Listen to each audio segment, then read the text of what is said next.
Ini Bu mau konsultasi di kelas saya itu ada anak saya yang dia tuh sebenarnya pintar dan punya potensi, tapi kenapa akhir-akhir ini jadi suka datang terlambat. Terus saya juga dapat laporan dari guru mapel yang masuk ke kelas nih, tiba-tiba jadi suka tidur akhir-akhir ini. Udah sempat saya tanya-tanya, cuman anaknya nggak mau ngaku, nggak mau, maksudnya belum mau terbuka gitu. Mungkin barangkali ada masalah apa gitu. Solusinya gimana ya Bu? Sama Bu, di kelas saya juga ada beberapa anak yang memang waktu kelas 10 saya lihat masih ceria-ceria aja. Pas saya jadi wali kelasnya di kelas 11 jadi agak pendiam, terus motivasi belajarnya juga kurang, seperti kayak males-malesan kalau di kelas, cuma sekedar datang pulang, kurang memperhatikan begitu. Gimana ya Bu? Tapi memang benar sih Pak, itu Bu ya. Pernah punya ada kasusnya, udah berapa tahun tuh, ada setahun atau 2 tahun tuh alumni Joki gitu. Tadinya anaknya ini memang pintar sih, sebenarnya pintar anaknya, punya potensi lah. Dia ekskul rajin gitu, terus bahkan dia tuh salah satu anggota OSIS sebenarnya dia itu. Cuman karena apa? Karena memang kita sebenarnya kan sebagai guru ya, sebagai guru tuh kita kan nggak bisa menjudge satu anak, oh anak ini begini, anak ini begini gitu. Terus kita main tuduh aja ke anak ya, padahal tanpa kita mengetahui latar belakang anak itu gimana, background keluarga gimana, terus lingkungan sekitarnya, pergaulannya gimana atau gimana, kita nggak tahu dia punya permasalahan apa yang tanpa kita tahu sebagai guru, kadang-kadang kita nggak tahu gitu. Nah ternyata seperti yang tadi katanya Bu Derpin sama Bu Sri tadi bilang, itu kasusnya seperti sama dengan kasus murid kita yang tahun lalu itu. Ternyata apa? Ya mungkin karena karakteristik lingkungan ya di sini itu kan mayoritas kayak orang tuanya bercerai seperti itu, terus orang tuanya ke luar negeri dan sebagainya seperti itu. Terus keduanya karena ya tadi karena mungkin kurangnya perhatian dan sebagainya, karena dia ikut nenek dan sebagainya, latar belakangnya kadang-kadang tanpa kita tahu. Karena saya kan dulu juga begitu kasusnya ya. Saya tuh sama wali kelas sama Bu Indri waktu itu pernah. Kita menjas anak Bu Ani sama Bu Indri. Setelah saya mau visi ternyata latar belakang Pak, orang yang mampu, ya orang tuanya nggak mampu. Ternyata apa? Kenapa dia sering bolos mungkin? Ya atau mungkin dia kerja. Ternyata dia kerja apa? Di peternakan ayam. Jadi dia kalau malam itu dia nganter ayam. Sedangkan kalau pagi dia kan udah ngantuk, pulang jam 4, setengah 5. Dia tidur sebentar, gak mungkin dong sejam atau 2 jam. Anak seusia mereka itu bisa maksimal itu 2 jam. Pasti dia kan udah kebablasan. Akhirnya ya itu males, akhirnya gak masuk. Kalau anaknya masih rajin, masih punya motivasi, dia masuk, tapi dia terlambat seperti itu. Tapi sering-seringnya mereka itu malah gak masuk gitu. Karena capek seperti itu. Akhirnya apa? Ya tadi tidak menutup kemungkinan anak itu tadi kurangnya waktu istirahat, kurangnya waktu belajar, bersosialisasi mungkin sama teman-temannya dan sebagainya. Dia fokus untuk mencari uang seperti itu. Itu mungkin mungkin ya. Kalau menurut saya sih ibu gali aja dulu permasalahannya. Anaknya dipanggil, setelah dipanggil ditanya tuh. Karena nanti kalau memang kalau perlu dilakukan home visit, silakan dilakukan home visit. Benar nggak, di cross check dengan apa yang dia sampaikan ke ibu, dia cerita apa, benar nggak anak apa yang dia ceritakan, benar nggak ibu home visit ke rumahnya. Bu Sri seperti itu, Bu Sri. Itu iya, emang sering Bu, contohnya seperti itu memang sering. Dan itu pun tidak 1 orang 2 orang, memang ya tadi saya bilang karakteristiknya dari lingkungan keluarga dan lingkungan sekitarnya, pergaulan dan sebagainya itu. Makanya kadang-kadang ya kemarin tuh saya ikut diklat ya, itu dibahasin masalah ini. Ya, jadi kita itu tidak, yang anak itu kan unik ya, macam-macam anak kan dengan karakter yang berbeda-beda ya. Salah satunya itu dibahas masalah itu, terus emosi juga. Terus kenapa kita harus mengenali potensi anak, mengetahui karakter anak, itu fungsinya kita sebagai wali kelas ya. Itu fungsinya seperti itu. Kita mendekati anak. Kenapa kita harus mendekati anak? Karena anak merasa apa? Aman, didengarkan. Mungkin dia di rumah tidak didengarkan, tapi di sekolah kita sebagai orang tua kita mendengarkan. Anak merasa aman, merasa nyaman. Nah dari situ kan kita udah membangun apa? Membangun hubungan secara emosional kan sama anak. Jadi dari situ anak merasa saya di rumah nggak didengerin, di sekolah didengerin, seperti itu. Nah, seperti itu. Jadi anak itu sebenarnya anak itu nggak ada yang nakal, nggak ada anak yang bandel dan sebagainya. Tergantung dari kita, cara kita membangun hubungan dengan anak itu sendiri. Apakah anak itu nanti setelah kita melakukan hubungan secara emosional anak itu berubah atau tidak, ya nanti itu tergantung nanti gitu. Ya, nanti coba panggil dulu Bu Sri, Devi, panggil dulu, tanya dulu secara ya psikologis lah, ya berdua di tempat yang privasi, tidak ada orang. Mungkin anak itu kan mempunyai anak kan kita juga kadang-kadang kita sebagai manusia kan membutuhkan ruang, ya ruang privasi kan ya.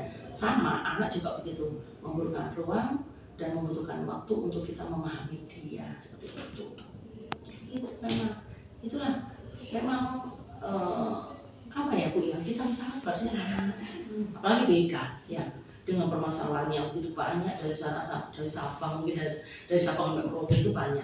Tapi ya seperti itu, kalau kita sebagai guru BK tidak sabar ya, kadang-kadang wali kelas juga tidak serta-merta Bu ya, kalau punya permasalahan dengan siswa langsung diserahkan ke BK, itu tidak. Itu kan konteksnya nggak seperti itu ya. Konteksnya adalah siswa mempunyai masalah harus ke wali kelas dulu.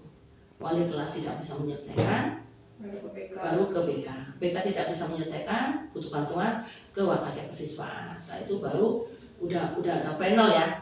Nah, decision makernya siapa? Wah, kepada Kepsek. Jadi decision makernya nanti Kepsek tuh yang menentukan.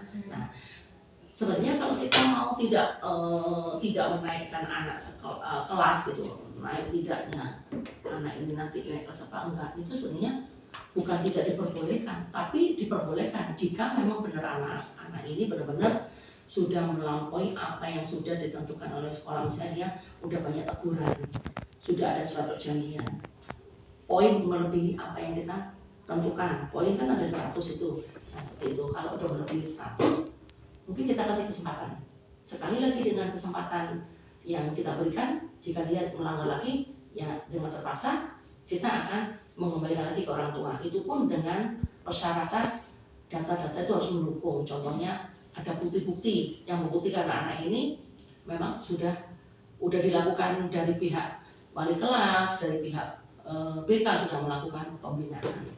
Nah dari situ nanti Kepsek itu bisa menganalisa benar. Oh iya, berarti sudah ada penanganan secara intensif, udah penanganan secara face to face sama anak awalnya, pribadi dan sebagainya. Tapi karena dasar anak itu memang mungkin ya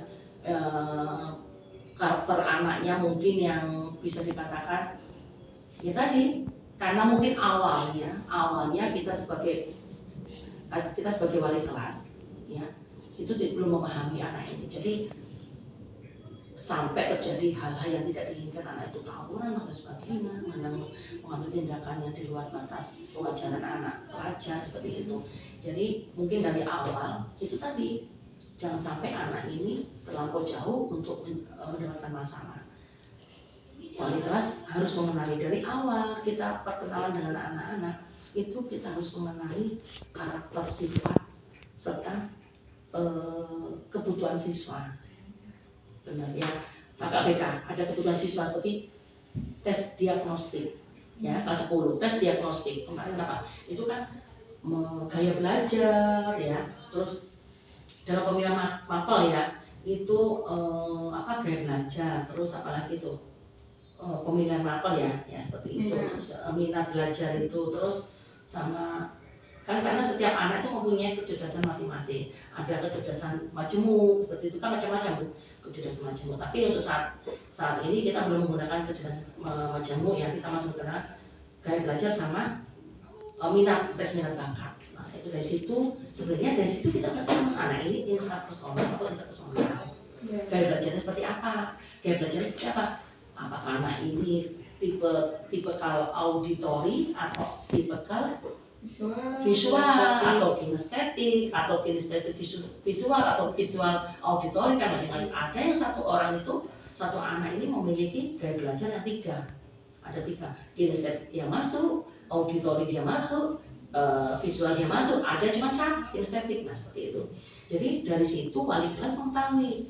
Jadi kita tidak gini loh Bu ya, jadi nggak ini anak ini bagus, anak ngejudge gitu, nggak bisa kayak gitu. Karena apa? Setiap anak ada membawa masing-masing. Jadi dari kita mengetahui itu, kita jadi tahu, oh anak ini nggak bisa diam ya. Ternyata kita lihat, oh pantesan memang dia nggak bisa diam. Karena apa? Dia memang tipikal kinestetik. Dan kita sebagai guru harus mengikuti apa? Memahami kebutuhan. Ya, memahami dia dengan apa? Contohnya dia kalau dikasih ini pemahaman untuk pemaparan materi secara visual dia nggak masuk, auditor dia nggak masuk. Dengan cara apa? Kita sebagai wali kelas, sebagai guru mapel harus memahami. Mungkin dengan kita mengajarkan materi itu dengan gerakan atau apa atau secara praktek itu mungkin lebih masuk ke dia seperti itu. Nah itulah fungsinya kita sebagai guru dituntut seperti itu, ya kan? Bukan hanya kita mengajar, kamu memahami atau tidak bodo amat, dan nilai kamu bagus atau tidak bagus itu urusan kamu, ya kamu yang sekolah dan sebagainya, tidak. Tapi kita dituntut untuk semuanya berbagi karakteristik, minat, bakat itu semua kita harus tahu, ya kan? Nah coba ibu pahami satu muridnya di kelas itu, kan nggak sama kan? Kadang-kadang kita satu kandung aja ayam aja 5 ekor, yang satu warnanya coklat, satu kuning, satu merah, satu putih, satu hitam, ya kan? Sama manusia seperti itu. Jadi setiap anak dengan karakter berbeda, makanya anak-anak itu unik sekali. Anak-anak itu unik sebenarnya. Ada yang tipe yang begini, ada yang begini, ada yang begitu.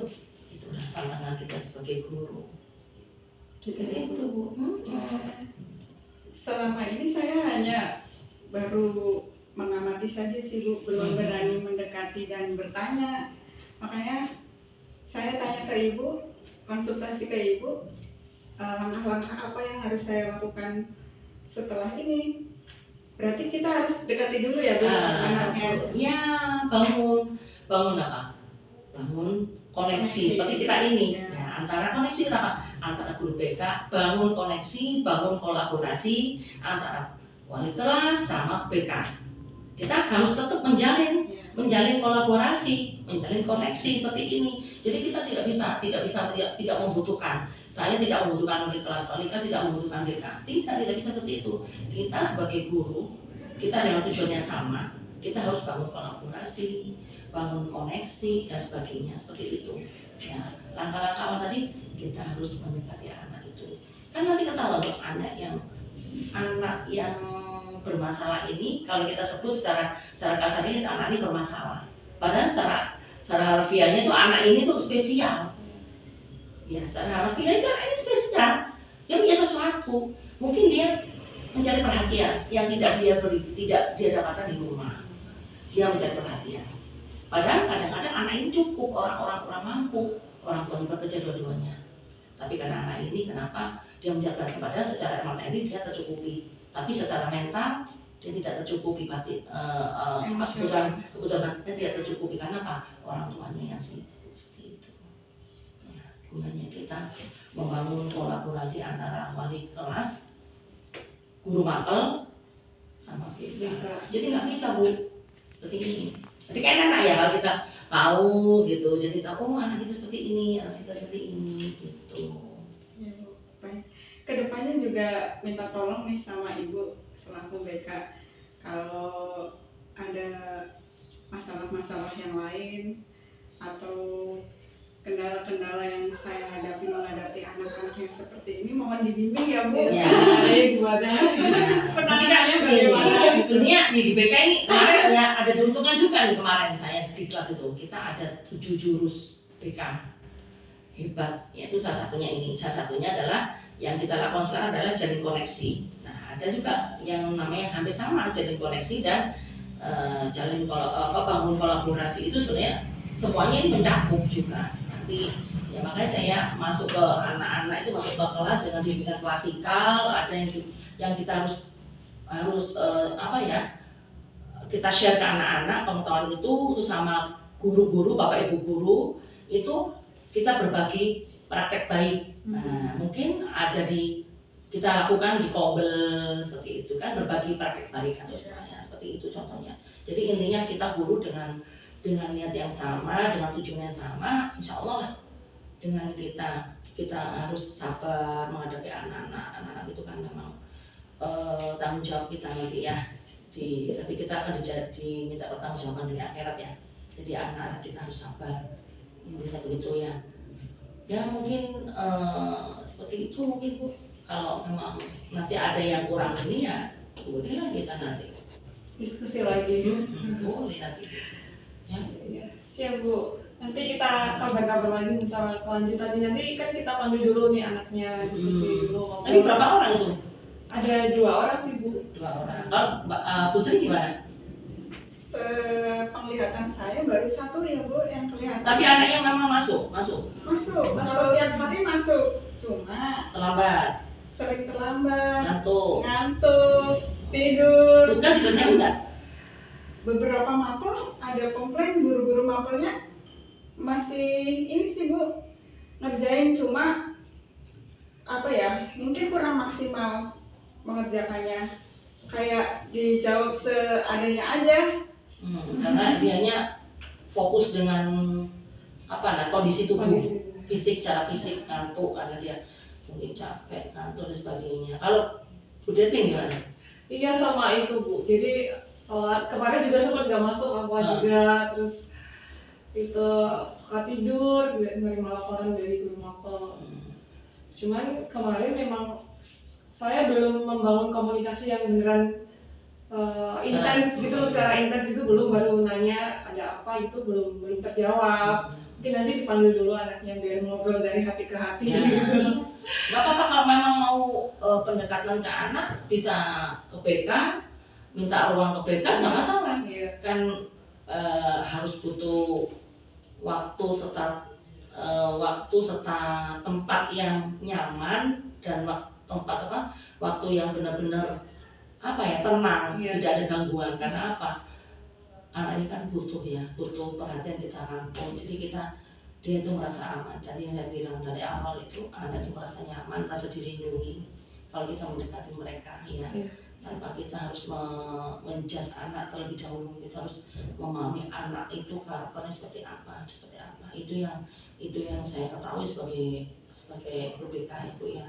Itulah trik kami untuk mendekati anak-anak supaya anak-anak ini lebih bisa mandiri. Mungkin nanti setelah siapa tahu nanti dengan adanya kita mendekati anaknya itu nanti berubah berangsur baik. Iya. Kadang-kadang kita nggak tahu Bu, ada anak yang udah berapa tahun kemudian dia mempunyai masalah, mungkin dia terpuruk atau mempunyai masalah, tidak ada orang yang menoleh atau tidak ada orang peduli dengan dia. Di saat dia udah mulai sukses nanti, udah mungkin bekerja atau jadi alumni, dia sukses, kita tidak akan menyangka pertama kemudian dia ingat sama kita. Dari sekian banyak anak, justru anak-anak yang bermasalah ini yang biasanya ingat sama kita. Ya, anak yang benar-benar dulu bandel mungkin gitu, yang kata kita bandel, yang gaplek dan sebagainya, itu setelah kita rangkul dia menjadi baik. Justru anak-anak seperti ininya nanti yang akan bisa mengakui kita, bisa kata tidak melupakan kita. Mungkin di jalan saya hidup dan sebagainya. Gitu. Pernah saya pernah ngalamin anak yang baik-baik aja, tidak pernah bermasalah, di jalan ketemu saya diem aja. Justru anak yang bermasalah ini sampai saya tuh istighfar. Astagfirullahaladzim, dulu saya salah ya menilai anak ini. Ternyata dia anak ini, ya Allah, masuk perguruan tinggi negeri, padahal bermasalah. Iya. Terus dia nggak usah ibu, saling dan sebagainya. Itu udah berapa tahun kemudian. akhirnya saya terbuka pikiran saya, ternyata orang baik, anak baik itu nggak menjamin juga untuk nanti dia juga akan mengingat kita. Anak yang nggak baik pun dulunya, yang kita dulu judge sebagai anak tidak baik, nakal, ternyata itulah yang anak akan menoleh ke kita, tetap mengingat kita. Seperti itu. Makanya kita jangan segan-segan atau jangan tanggung-tanggung kalau kita mau mendidik anak kita, membentuk karakter kita sebagai guru. Tugas kita adalah membentuk karakter anak. Ya, jangan tanggung-tanggung kalau memang anak ini benar-benar membutuhkan, anak ini benar-benar harus ditolong, ya udah, nggak usah setengah-setengah seperti itu. Kalau salah-salah ya Bu, ya sebagai itu aja. Jadi ya seperti ini, kita harus tetap ngobrol, ya sesama ya, sesama guru ya seperti itu ya Bu ya. Oke? Siap. Ya nanti bisa dilanjut lagi ya. Iya. Oke. Makasih ya. Terima kasih banyak Bu.